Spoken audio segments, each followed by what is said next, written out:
নমস্কাৰ, মই কল্যাণজ্যোতি কোঁৱৰ আৰু আপোনালোকে চাই আছে মোৰ ইউটিউব চেনেল কল্যাণছ ব্লগ। আজি মই ঘৰত আছোঁ, বিহু বুলি ঘৰলৈ আহিছিলোঁ আৰু ঘৰৰ ভিডিঅ'বোৰ আপোনালোকে পাইছে, দেখিছে বিহু উৰুকা খানা খালোঁ। কিন্তু মই এতিয়া য'ত আছোঁ মোৰ ঘৰৰ নিচেই ওচৰত। আজি মই এই ভিডিঅ'টো কোনোবা এটা বিশেষ কাৰণত বনাইছোঁ। আচলতে এই ভিডিঅ'টো মই মোৰ নৰ্মেলি যেনেকুৱা ধৰণৰ ভিডিঅ' বনাওঁ তেনেকুৱা নহয়। এইটো এটা অনুৰোধ, এইটো এটা চৰকাৰলৈ অনুৰোধ, এইটো এটা ৰাইজক বিচাৰ কৰিবৰ কাৰণে এটা ভিডিঅ' বনাই দিছোঁ। এইটো বিচাৰ মই কৰা নাই, মই ভুল শুদ্ধ একো কৰা নাই, খালি মই ভিডিঅ'টো বনাই আপোনালোকলৈ আগবঢ়াই দিছোঁ। এইটো বিচাৰটো আপোনালোকে কৰিব, ডিচিশ্যনটো আপোনালোকে ল'ব যে এইটো ভাল হৈছে নে বেয়া হৈছে। আৰু মোৰ ঘৰ আপোনালোকে গম পায় ঢকুৱাখানা মহকুমাৰ লাওকোট গাঁৱত, এখন গাঁৱৰ ভিতৰুৱা নহয়, ঠিক এখন গাঁৱত, লাওকোট গাঁও, য'ত আমি সৰু থাকোঁতে তেনেকুৱা ধৰণৰ কোনো সাংস্কৃতিক মানে নামঘৰটোৰ বাহিৰে তেনেকুৱা ধৰণৰ কোনো ষ্টেজ বা কোনো প্লেটফৰ্ম নাছিল অভিনয় কৰিবৰ কাৰণে হওক, বিহু নাচিবৰ কাৰণে, বিহু পাতিবৰ কাৰণে। কিন্তু আজি প্ৰায় 2 বছৰ আগত আমাৰ ইয়াতে আমাৰ মাননীয় মন্ত্ৰী ৰণোজ পেগু ডাঙৰীয়াই এখন ষ্টেজ দিছে, কৃষ্টি ভৱন, ৰাজহুৱা ভৱন এটা দিছে, যিটো কাম সম্পূৰ্ণ হোৱা আজি 1 বছৰ বেছি হ'ল। কিন্তু মই যিহেতু বাহিৰত থকাৰ কাৰণে সিমান মই মানে ভিডিঅ'টো বনাব পৰাকৈ সময় আচলতে গোটাব পৰা নাছিলোঁ। এতিয়া যিহেতু বিহুত অহাৰ পাছত মই আজি থাকি এই ষ্টেজখনলৈ এবাৰ আহি মোৰ এটা অনুভৱ হ'ল। এই ষ্টেজখন মই আপোনালোকক দেখাই লওঁ। প্ৰথমতে ষ্টেজখন চাওক। এইটো হ'ল ষ্টেজখনৰ বেক চাইডটো আৰু সম্পূৰ্ণ ষ্টেজখন এখন ফ্ৰণ্ট চাইডটো মই দেখাম। প্ৰথমতে ভিতৰলৈ গৈ লওঁ, আপোনালোকক ভিতৰৰ ফালৰ পৰা অকণ দেখাই লওঁ। এইখন হ'ল ষ্টেজখন, খুবেই ধুনীয়া, আচলতে খুব ধুনীয়াকৈ বনাইছে ষ্টেজখন। এই ষ্টেজখনৰ কাৰণে মই আমাৰ মন্ত্ৰী মহোদয়ক বহুত ধন্যবাদ জনাইছোঁ।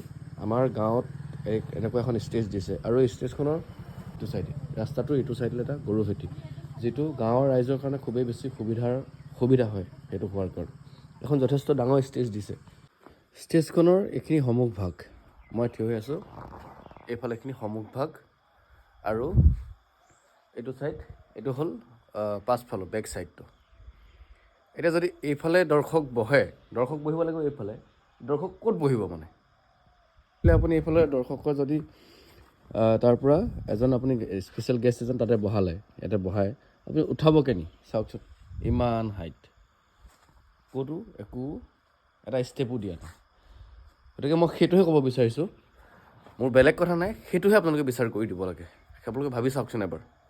এইটো এনেই অযথাকে চৰকাৰে ঠিকেই দিছে, চৰকাৰে দৰকাৰ হৈছে গাঁৱৰ ৰাইজক দিছে, কিন্তু গাঁৱৰ ৰাইজে যোনে বনাইছে, যিবোৰ পঞ্চায়তৰ মেম্বাৰ, প্ৰেচিডেণ্ট যিসকল প্ৰেচিডেণ্ট হওক, তেওঁলোকে এইটো বিচাৰ কৰিব লাগে। আৰু তেওঁলোকেও নিজৰ অঞ্চলৰে মানুহ, নিজৰ সম্পত্তি এটা তেওঁলোকে এনেই অযথাকৈ পইচাটো খৰচ কৰাটো ভাল হৈছে বুলি আপোনালোকে ভাবেনে? এইটো সম্পূৰ্ণ আপোনালোকৰ ওপৰত মই এৰি দিছোঁ, আপোনালোকে বিচাৰ বিবেচনা কৰিব। প্ৰথমতে কেতিয়া এইটো ইনগ্ৰেশ্যন কৰিছিলে সেইটো দেখাই লওঁ।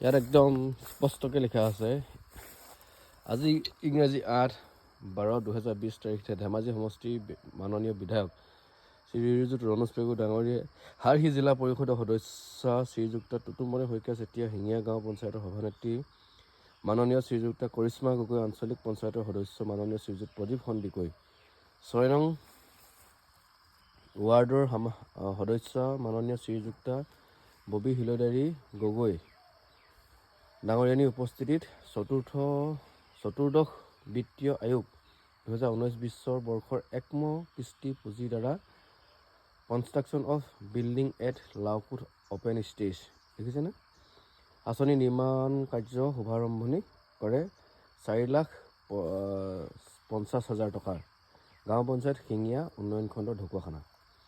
এতিয়া আপোনালোকে গোটেইখিনি দেখা পালে। আমাৰ মাননীয় বিধায়ক ৰণোজ পেগু ডাঙৰীয়া, লগতে আমাৰ যিখিনি পঞ্চায়তৰ সভানেত্ৰীৰ পৰা আৰম্ভ কৰি সকলোখিনি উপস্থিতিত এইখন আধাৰশিলা স্থাপন কৰে। তাৰপাছত ষ্টেজখন হ'ল সেইখন। এতিয়া আপোনালোকে মোক বিচাৰ কৰি ক'ব লাগে এইখন ষ্টেজ হ'লে আপোনাৰ উঠিব কোনফালৰ পৰা? নাচনীজনী যদি সিফালেতো ৰাস্তাটো আছে, ৰাস্তাটো সেইফালেতো কোনো কাৰণত আমি গ্ৰীণ ৰুমটো সজাই দিব নোৱাৰোঁ। এইটো ছাইডৰ পৰাই নাচনীজনী বহিব দিব লাগিব বা মানুহসকল বহিব দিব লাগিব। ইয়াত কোনখনৰ পৰা ক'ৰ পৰা উঠিব মানে ষ্টেজখন? নাচনীজনী উঠি যাব ক'লে? বিচাৰজন সেইফালৰ পৰা বহিবলৈ আপুনি উঠি যাব ক'লে? আপোনাৰ পুৰস্কাৰটো ল'বলৈ নাচনীজনী সেইফালে যাব লাগিব নেকি? কেনি যাব? সেইটো প্ৰথম কথা। দ্বিতীয় কথা, দৰ্শকজনে চাব ক'ৰ পৰা? মই 6 ফুটৰ ওচৰ আছোঁ, মানে এইটো প্ৰায় 6.5 ফুট ওখ। 6.5 ফুট ওখ ৱালখনত এইখিনিত আপুনি বহি কেনেকৈ চাব মানে? কি ভাবি এখন বনালে মই সেইটো বুজি নাপাওঁ। মই কাকো দুখ দিয়া নাই, মই কাকো ভুল বুলি কোৱা নাই, কাৰো শুদ্ধ বুলি কোৱা নাই। সেইটো আপোনালোকে ক'ব। আপোনালোকক খালি মই দেখাইছোঁ এইটো সঁচাকৈ মানে হৈছেনে? 4.5 লাখ টকা খৰচ কৰি বনোৱা এই ষ্টেজখন আমাৰ গাঁওখনৰ কাৰণে এটা সম্পদ। মই যিহেতু অভিনয়ৰ লগত জড়িত, মই যিহেতু বাহিৰত থাকোঁ, এনেকুৱা এখন ষ্টেজখন যেতিয়া হৈছে বুলি মই গম পাইছিলোঁ, মই খুব আনন্দিত হৈছিলোঁ। মই মাননীয় মন্ত্ৰী মহোদয়ক ধন্যবাদ জনাইছিলোঁ যে আমাৰ গাঁৱত এনেকুৱা এটা ষ্টেজখন হৈছে, যিটো কাৰণে আমাৰ আগৰ ভৱিষ্যত প্ৰজন্মই কিবা এটা কৰিবৰ কাৰণে তেওঁলোকে উৎসাহ পাব, এটা প্লেটফৰ্ম পাব, এটা জেগা পাব, যিটো আমি থাকোঁতে নাছিল। কিন্তু এতিয়া কৰি দিলে কি? যোনে বনাইছে এইখন ষ্টেজ বনাই কিবা লাভ হ'ল নেকি? এই 4.5 লাখ টকাটো যদি চৰকাৰে বেলেগ এখন কিবা কামত খৰচ কৰিলেহেঁতেন তেওঁলোকৰ, তেতিয়া হয়তো মোৰ মতে বেছি সুবিধা হ'লহেঁতেন। এই গাঁওখনৰ বেলেগ এটা উন্নয়নৰ কামত যদি 4.5 লাখ টকাটো খৰচ কৰিলেহেঁতেন, মোৰ মতে বেছি সুবিধা হ'লহেঁতেন বুলি মই ভাবোঁ। গতিকে আপোনালোকে বিচাৰ কৰক এতিয়া এইটো কিমান দূৰ গ্ৰহণযোগ্য হৈছে, এইটো ভাল হৈছে নে বেয়া হৈছে। মই ভিডিঅ'টো সকলোলৈকে টেগ কৰিম, আমাৰ মন্ত্ৰী মহোদয়লৈও টেগ কৰিম, আমাৰ বিধায়ক মহোদয়লৈও টেগ কৰিম, সকলোলৈকে মই ভিডিঅ'টো টেগ কৰিম। আৰু ৰাইজে মই ভাবোঁ ৰাইজে আপোনালোকে এই ভিডিঅ'টো বিচাৰ কৰি জনাব।